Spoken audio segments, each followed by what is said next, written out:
Hello and good day to another episode of the E-commerce Coffee Break podcast.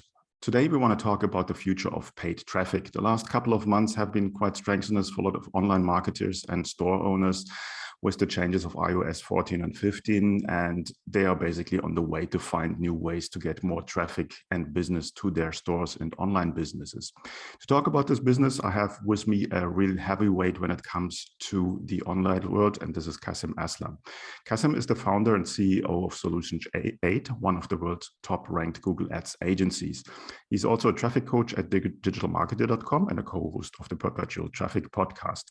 Kasim was also named one of the top 50 digital marketing thought leaders in the US by the University of Missouri in 2020.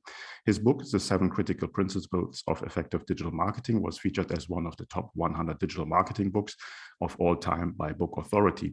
As a professional speaker, Kasim has been a main stage MC for the Traffic and Conversion Summit and speaks regularly at marketing conferences around the globe. So that should give you an idea of the potential of the power that Kasim brings to the table. And with that, hi Kasim, how are you today? I'm living the dream. How are you? Yeah, no complaints. All good on my side. Kasim, last couple of months, as I said, have been interesting, at least for digital marketers, what's going on right now there. And I think a lot of them right now have a hard time to get their head around to get their marketing strategy when it comes to paid traffic in the right order. What's your take on that? What's your experience over the last couple of months? Oh man, it's been it's been a bloodbath. It's been a bloodbath, and it's going to get worse before it gets better. And I'm going to say some things that are caustic and rude, and I hope don't get me canceled. What I saw happen was inevitable, and in a lot of ways, we were cheating. We were spoiled. We had data we shouldn't have had. We had targeting we shouldn't have had. There were businesses that weren't really businesses. They were offers. And you know the difference, and I'm sure your listeners do too. So there were a lot of people making hay solely because the sun was shining. And with the storm cloud that swept through, that was the iOS update, that dream was swept away. But it really was bound to happen, if not via iOS, other naturally occurring anomalies. So, and here's why I make that point. I don't want to make anybody feel bad. Like if you're in, the storm right now, I don't want you to feel like you've done anything wrong. And I'm not telling you that you deserve it. What I am saying though is we were capitalizing on an ecosystem that was artificially created. And anytime you do that in any natural ecosystem, you're going to see the pendulum swing. And what's important for us now is to learn from this lesson. And this can inform you for the next 10, 20, 50, 100 years of your entrepreneurial career if you allow it to. And I've had, things like that have, like the financial collapse in 08 here in the US. Man, it annihilated me. But I learned so much from it, and I'm so much stronger because of it. So I think we can take what has happened and we can carry this forward. And I think there's some specific ways that we can do that, but I'll stop talking because I realize I went off on something of a tangent. No, I think I really like that. I think bloodbath is a good term to describe the situation right now. And I have been in digital marketing for more than 20 years. I actually started my first startup in 2001 after the first internet bubble just bursted. So I came into the worst possible scenario to start an online business. And over time, you learn. And with 20 years, you see there's things regularly happen that make your life difficult as a digital marketer. I mean, 2 years ago, we were talking about GDPR and all of these things. So, and everyone was like, oh dear, the world is going down the drain. And now the next thing comes. I think it's about pivoting, it's about adapting. And there was a world in marketing before Facebook, before iOS, and it was still working. So I think it's just getting the head in the right direction. I think that's what you're going to say, or what you want to say with that is just keep positive and look for the light at the end of the tunnel. So what do you think, what's happening, or what's the most important thing in regards of changing a mindset and looking on different channels? What should digital marketers do right now? I think we have to return to the principles of marketing. And, you see this happen in any discipline, where people, and I don't know if have you read The 7 Habits by Stephen Covey? Yeah. One of my favorite books of all time. I think it's just amazing. You'll notice that my book is just a blatant ripoff of his title. He's got the 7 habits of highly effective people. I have the 7 critical principles of effective digital marketing. But there's a reason for that. I loved what Covey identified as the difference between the character ethic and the personality ethic. And he talked about how, if you go far enough back, especially in success literature, but this is also, I think, a cultural phenomena, in Western culture specifically, but maybe globally. Our emphasis used to be on principles. Truth, honor, integrity, temperance, strength, courage. And when you put your emphasis on principles, they're foundational and they can be rooted and they actually survive temporal changes. And then anything that adjusts over on top of them ends up being kind of fleeting. But what's the danger is once you've grown that tree, let's say, to carry the rooted analogy all the way through, you start focusing on more of the periphrasis, which are, what Covey calls moving from the character ethic, which is focusing on principles, to the personality ethic. And the personality ethic, these are things like, if you shake somebody's hand overhanded, then you establish dominance. And if you know what I mean, like things that don't matter and that they're actually kind of dirty. There's something stand alone. There's nothing wrong with them. But if you add them up all together, the sum total ends up being almost manipulative. In marketing, we moved from principle-centered marketing, which is, things like relationship building, giving first, value add. We moved content. We moved from principle-centered marketing to the personality ethic of marketing. And we were able to do that. We were spoiled because of the levels of granularity that was allowed through the mechanisms that we had access to. Facebook being the easiest example, but not the only one. On Facebook for a while, it got so funny. I'm sure you had this experience too. We were targeting our friends. If you've got a buddy who's next door, you could build your remarketing list so specific to where you were just speaking to him, and now you're messing with him, right? And like sending messages, and he's like, I don't know how Facebook knows this about me. That's a violation of privacy that we shouldn't even have to say those words out loud. And Facebook allowed a level of granularity and targeting that let everybody opt out of the principles. You didn't have to create high value content. You didn't have to give first. You didn't have to build a relationship with people. You didn't have to even care about them. You didn't have to have a good offer. You just had to, because you got so close to your target, you just had to pummel them with, constant repetition. And it worked. It made people money. And it did it for damn near a decade.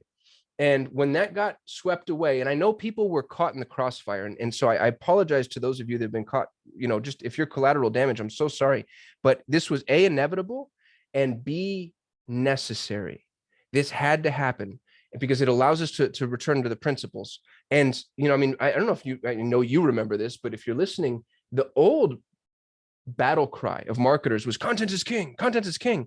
You didn't hear that the last 5 years. That kind of got swept away. And it got swept away because it was easy to cheat and usurp.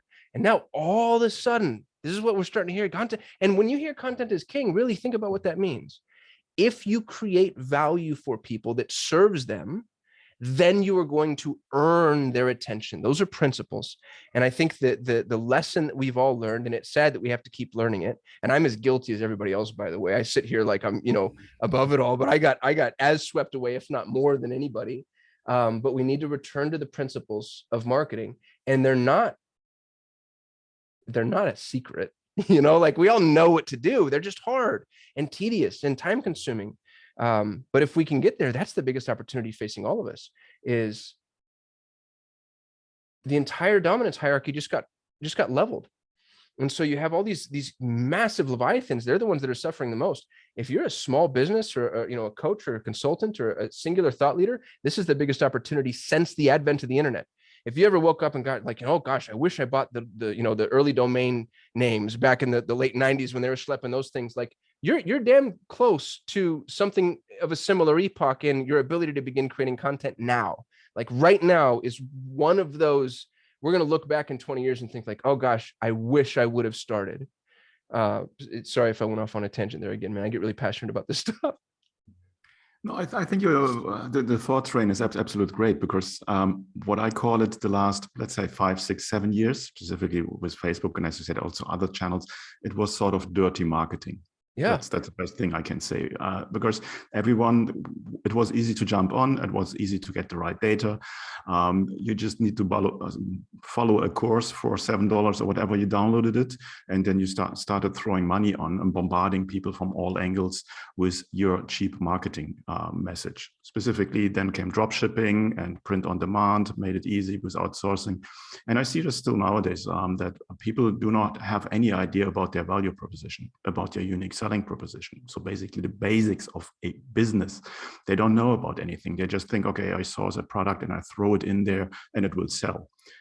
Everything else that follows and that makes a good business, as you said, the content, building up the trust with the business, following a brand strategy, a long-term strategy, that was just gone. It was just making the quick buck and sort of really dirty marketing on that perspective.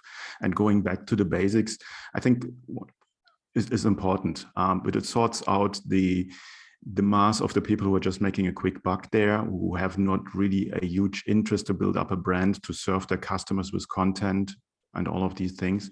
And the ones that really have learned the art of marketing, really from scratch, going from with the basics that you just mentioned, they will come back because it gets better on a higher quality. That's what my hope is. Now, when we're looking into paid traffic, obviously, Facebook is a total mess right now. I know people who are a nervous wreck right now because nothing is working. But obviously there's other ways. Google is still relatively stable. That's my experience right now. It always was. Even in the best Facebook times, Google was just the safer bet when it comes to budgets and in regards of the quality of traffic and so on and so forth. What's your prediction there? Obviously, you have a huge background when it comes to Google Ads. What do you think, in which direction is Google heading in the next 12 months? The danger to Facebook was outside of Facebook, because Facebook is a disembodied entity, meaning it doesn't have a device, it doesn't have a browser, it didn't have the data ecosystem that Google had with Google Analytics. And so it was heavily reliant on all conduits, which is why Apple was able to do what they did, because they had the biggest, most important, most valuable pipe, and they could turn that off.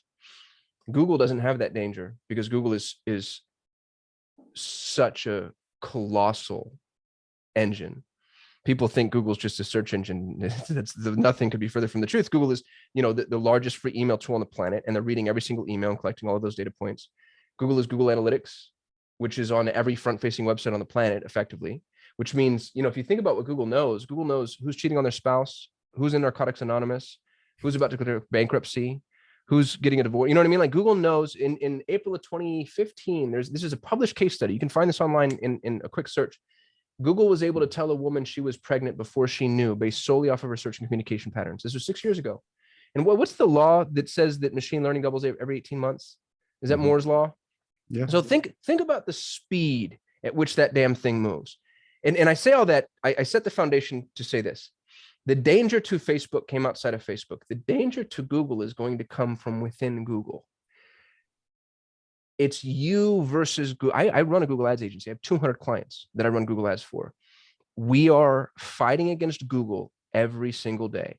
When Google makes a recommendation to you, that recommendation is not for the efficacy of your campaign. That recommendation is so Google can maximize the value of its own inventory. And that is only going to continue to be true. Google knows all of the inventory that's available for a specific search or purchase or product. It knows everybody willing to compete for that inventory. And here's the scariest part. It knows exactly what they all make. So if you want to talk about the ultimate opportunity for price fixing, Google doesn't want a hierarchical structure, because a hierarchical structure lends itself to a Pareto distribution where 20% of the vendors get 80% of the business. What Google wants is 100% of the vendors spending 100% of their budget and making just enough money, 1 penny more than they need to make in order to continue that spend. And they've built and structured their entire marketing ecosystem for that purpose. And what's freaking terrifying is they're so good at it. They're so good at it. And they're rolling out these black box mechanisms. 5 years ago, you actually had control of your Google Ads campaigns. Now, with things like smart shopping, dynamic search ads, Performance Max, you give Google free reign literally. Google bids on what it wants to bid on. It bids how much it wants to bid. It bids where it wants to bid against who it wants to bid on. And you're just watching it. The analogy that I give people is that Google used to be a Formula One race car, and you were in the cockpit of this car, driving 500 miles an hour, making micro adjustments at lightning speed and trying to contend with it.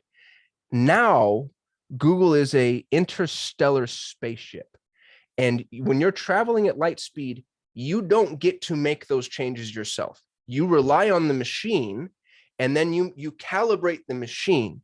People are running Google incorrectly to their detriment, and the machine learning, algorithmic adjustment, AI-driven terminator that Google has created is going to get stronger and better. And if we don't learn how to contend with it, it will be at everybody's disadvantage and detriment. That's my chicken little story. No, that's a very good insight. I love to hear that. Now, obviously, there's sort of coming I would almost say a horror scenario coming up, because I have a lot of people approaching me that are Amazon sellers, and they're trying to leave Amazon because Amazon has the full control about the data, and obviously they have their internal ad system and so on and so forth. Well, Amazon's stealing people's products. Have you seen that? If you put a product up on Amazon, Amazon's like, oh, that's there was a case study that I was watching. I forget exactly who it was, but I think it was mattresses, or maybe it was linens. But he had this very, very well-performing product set that Amazon did not carry. And then Amazon all of a sudden rolls out the Amazon Preferred, their own brand. And he went through the features, every single feature that his product has, the Amazon product. So Amazon is just reverse engineering commerce, using your time, effort, energy, money to do it, and then cloning up your products. And people are going to catch on to that, and have caught on to that already pretty quickly. So that's, I've heard story. Actually, I met one guy to whom that happened as well. And so they stole his product, made it Amazon whatever brand, and then kicked him out of Amazon. No way. So he couldn't even sell on Amazon anymore. Wow. So yeah, so that's obviously very shady things happening there. But again, there's a movement. We want to go to Shopify because we can control our own data. Now Shopify is growing also with the speed of light, and they will come up with things sooner or later in their own. I mean, distribution and so on is already happening. And correct me if I'm wrong, but my gut feeling is that Apple will come up with their own ad system very soon. Dude, you just became my best friend. So I've been saying this to people, and I've got a buddy who's on the inside at Apple, relatively high up, and he keeps saying, no. The internal message that we're hearing is we have no interest in that whatsoever. All we're concerned is with people's privacy. And I'm like, bro, bullshit. Pardon me. Am I allowed to curse here? I don't know. You can feel free to edit that out. Absolutely, sure. I'm like, there's no way. And it's such a masterstroke of commerce. It's such a brilliant move, because if I were going to get into the ad ecosystem and I could take out my second biggest competitor before I even open my doors, are you freaking kidding me? They have the most valuable consumer base in the history of commerce. And what's cool about Apple, if you think about what they would build, Apple, I'm not an Apple fan. I carry an Android. I know it's a joy to work with. I love their hardware, but I have some philosophical issues with them. However, the way they integrate things it's artistry. It's beautiful. And can you imagine right now, the way that all of digital marketing works, the way that all ad placement works is you give me a frame and I give you a picture, and we throw my picture into your frame, and it's very disjointed. And I know there's responsive ads and adjustments and, the dynamic, whatever, but it's a frame and a picture. Apple's ads will be native. So and I'm making this up, I don't know, but I've thought a lot about this. You'll open up your device, and all of a sudden the button to go somewhere is going to be like the face of a character of your favorite TV show with a thumbs up. Like, they're going to be able to integrate ad placement in a way that you don't even realize you're being advertised to. And I mean, it's actually, as a marketer, it's really exciting. As a consumer, it's terrifying, because and they'll own the space in the ecosystem relatively overnight. Google still pays Apple, I think it's $5 billion. In fact, somebody fact checked me on that. It's a significant amount of money, though. It's a tax relevant amount of money on Apple's balance sheet that Google pays in order to be their default search engine. And Google does that because they know how valuable the iOS user is. And Apple's tried multiple times to replace them, as you've seen. They tried their own browsers, their own search, their own maps, and they can't do it. They will someday, I imagine. But when they roll out their own ad ecosystem, it's going to be fun to see that dogfight, because Apple against Google, Facebook tried and failed. Facebook has 55,000 demographic and psychographic profiling factors. Whoop-de-doo, Google has 72 million. But Apple, the accessibility that it has to its consumer base, and then just the rabid loyalty of its consumers, man, will that be. I've been a dedicated Google Ads agency for the last 5 years, and I've refused to open up every single other channel. I would open up Apple Ads if Apple went live and allowed partner programs, because it'd be such a missed opportunity not to. Yeah, I think we can bet on that one. It's going to happen. When the iOS changes came up, that was my first gut feeling, is like they're building something on their own. It's just a matter of time. Right now, obviously, the argumentation is like we want to secure, or we were looking for the privacy policies of our users and so on and so forth, which I think is bullshit, to be honest. So I think such a lot. Well, here's how we know. Here's how we know. Because you never open up an Apple app and receive a notification, do you want this app to be able to track you? Every native app tracks you and doesn't give you the opportunity to opt out of it. The only time they want to protect your privacy is when it's somebody else's app and all they're doing, they're just playing Alamo. And it's genius. It's genius. They're just holding all the data. They're holding all the cards. And it's you know what it is, man, it's statecraft. It reminds me of the Cold War. You know, like you get these governments that have more money than they know what to do with, technology that they don't know how to contend with. And it's just like build up. And now all of us are watching going, oh, dear God, I hope you don't destroy the planet.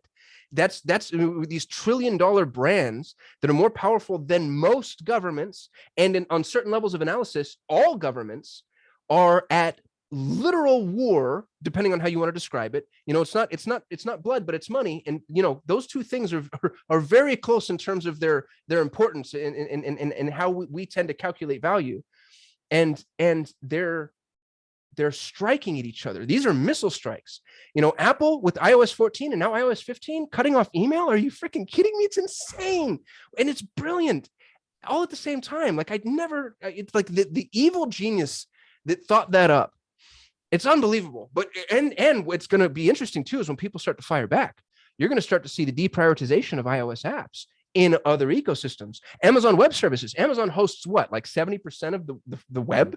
You know, and so now Amazon has all of this, you know, core infrastructure and capabilities and data and visualization. So when they actually start really grasping at each other's necks, I actually think it's going to be a benefit to us, to marketers, not to consumers. I think business owners and consumers suffer, but I think the marketers and the marketing agencies, you know, when there's blood in the streets, man, that's when we make our money. So part of me feels guilty saying that, because I know that there are going to be some people that are caught in the crossfire, but part of me is excited because I'm just like, man, I can't wait to see what kind of, you know, turmoil these morons cause. Yeah, there will be definitely a huge change in the marketing landscape. And as I said, the poor marketeer, which we probably scared now to hell everyone out there, and they're now totally puzzled and say, okay, that's the end of business. Probably it's not. But what would you recommend to someone, either a online business owner or a brand or a marketeer, to do in the meantime to figure it out? And what's the next step? What would you recommend? So it's actually an easy answer. If you really think about it, if you spend any amount of time, if everybody spent 4 hours meditating on this question, and maybe not even that, some people will get there in 4 minutes, we're all going to get the exact same place. Ask yourself, what am I going to lose? What's at risk? What's opaque? What's gray? And what can I see? What are the things that I can control? And the answer, again, it goes back to fundamental marketing principles that predate the internet. You have to build a community. You have to, it's what you're doing right now on this podcast. And your community, by the way, can live wherever it is that you want it to live. This could be an email database, right? This is just an email list, and you send out a regular newsletter. This can be a podcast. This can be a Facebook group, a LinkedIn group, your Twitter, your whatever. I do not care. Actually, my advice to you is don't make it more multifaceted than you can control. Because if you do have LinkedIn and Twitter and Instagram, whatever, and you can't service all of those, then you're going to dissipate your community. I've chosen YouTube. I've got a YouTube channel, and I don't have a ton of, I think I have like 5,000 subscribers, which, you know, adjusted for margin of error on YouTube is effectively 0 subscribers, but they are my people. These are people, I talk about Google Ads, and that is it. And these are people that are absolutely positively interested in Google Ads. And I've established myself as a global authority. And I did this in less than a year. I just lied to you. I started in October of 2020. And it was actually one of my students who taught me how to run YouTube ads. All I did, I shot a video a day, every day. And by October of 2021, I was at 5,000 subscribers or so. So you can, as long as you're committed, it doesn't take me much time. It's 5 to 10 minutes a day. Some of my videos go long. They might be a half hour to an hour, but that's very rare. and I built a community. And when you build a community, a couple of things happen. One, you build trust and authority. People know you. Two, if there is an algorithm change or a shift or an adjustment, that community is yours. They're yours. And you might even say like, hey, I don't trust Facebook as far as I'm not even going to put my community on Facebook. Move them. There's amazing little applications out there. Simplero, Circle. What is that with the M? It's a community builder. I'm forgetting it. I'll think of it. It doesn't matter. There's all these third-party applications that you can use to build your community on. Build a community, and you do it through the principles of marketing, giving value, giving content, helping people, supporting them. And you have to niche down. You know, I can't tell you how many times I hear people say, I'm digital marketers coach. And so they throw people at us all the time that are brand new. And God bless these people. I love them to death. I have such a heart for them. And I really want them to see them successful. And I'll say, okay, what's your niche? And they're like, oh, I help, female business owners. And I'm like, that's not a niche. That's 50% of the freaking world. You can't choose 50% of the world as your niche. You know what I mean? You have to niche all the way down. I have an agency that is something of a philanthropic endeavor of mine, but I help Montessori schools. And think about the niche there. I didn't say schools. I didn't say private schools. I didn't say private preschools. That's private Montessori preschools. Like there's only 4,500 in the United States. But guess what? I'm the global authority in that space. And it's $1 million agency. I took this thing that I wanted to do just because I love Montessori, and I turned it into a 7-figure agency on accident because I niched all the way down. So you have to choose a niche, and you've done that phenomenally well, by the way. Shopify store owners is maybe the best niche in the world because the CEO of Shopify said something that I loved. He said that Amazon is the empire and we're arming the rebels. And you picked the niche. You picked the rebels. And I freaking love that, man. And the wave hasn't even really come. So you owning that niche, I think, is absolutely brilliant. If you're listening to this, choose your niche, or you can say niche. I mean, I'm a dumb American, so we say things wrong all the time. Choose your niche and build a community. And build a community by giving. Just give. And flash forward 12 months from now, bet money. If you haven't made $1 million, you're doing it wrong. You're doing it wrong. How is that for an answer? I think that totally talks also from my side. Building a niche, building a following is the most important thing you can do right now. Not right now. You should do that anyway. So, right. And you need to find out what the channel is. I think that's quite important. YouTube might be a channel. You need to find where your tribe, where your people are just on the interwebs, and then dive into there. And as you said, just female business owners doesn't cut it. That's also something I see quite often. I think that's also a bit the Facebook marketing killed that for us. I hear it so often, yes, females that are interested in yoga between 25 and 34. It's like, yeah, that doesn't work. So good tips there. Where can people find out more about you and how you can help them? Oh, if you want Google ads, go to sol8.com, SOL, the number 8.com. We don't take everybody. But we do offer a free analysis. If you just want to hear me talk, and I don't know why, maybe you need help getting put to sleep or something, you can go to my YouTube channel, which if you can't find that, you shouldn't be listening to me because that would be pretty funny. But just go to YouTube and search for Solutions 8. And you can also listen to the Perpetual Traffic podcast. I'm the co-host. It's, I think, in the top 30 right now worldwide of marketing podcasts. And I can take zero credit for that. It's been there. I started as the co-host this year. So I'm kind of like, just, how Conan O'Brien has the little fat guy that sits on the couch and laughs at his jokes. That's me. I'm the little fat guy. And then my buddy and the real host, Ralph Burns, he's actually Conan. So you won't have to put up with me ad nauseum. Well, actually, you're doing a good job. I'm listening to the Perpetual Traffic podcast for, I don't know, at least 4 years or so, for a long time. So it's one of my favorite podcasts. And you came up a while ago. So I was like, oh, who's that guy? So I'm glad to talk to you. You definitely will have a new subscriber with me for your YouTube channel. And not to put me asleep, something that I can do myself very well. So, but I will follow you there. Cool, Kasim. Thanks so much for your time. I think our coffee break is over. My cup is empty. I will put the links to your website in the show notes that everyone can find you there, also to your YouTube channel. And looking forward to stay in contact with you. Yeah, appreciate you, man. Thanks for having me on. Have a good one. Hey Klaus here. Before you leave, I have a question for you. Are you a Shopify store owner and you're feeling stuck, overwhelmed, and not sure what to do next to grow your business? Do you struggle to convert traffic into sales and turn website visitors into buyers? Do you want to have direct access to a mentor who can assist you with your store, your strategy, offer, marketing, sales, and anything else you might need in your business? Then I would invite you to apply for my Get Conversions program, where I show you how to remove the guesswork out of growing your Shopify business and create clarity to optimize your business for maximal growth and profit. This is an application-only program. To apply, go to klauslauter.com to learn more. And finally, please do not forget to subscribe, like, and comment. It's a huge help and allows me to reach more people with this channel. Thanks in advance, and until next time at the e-commerce coffee break.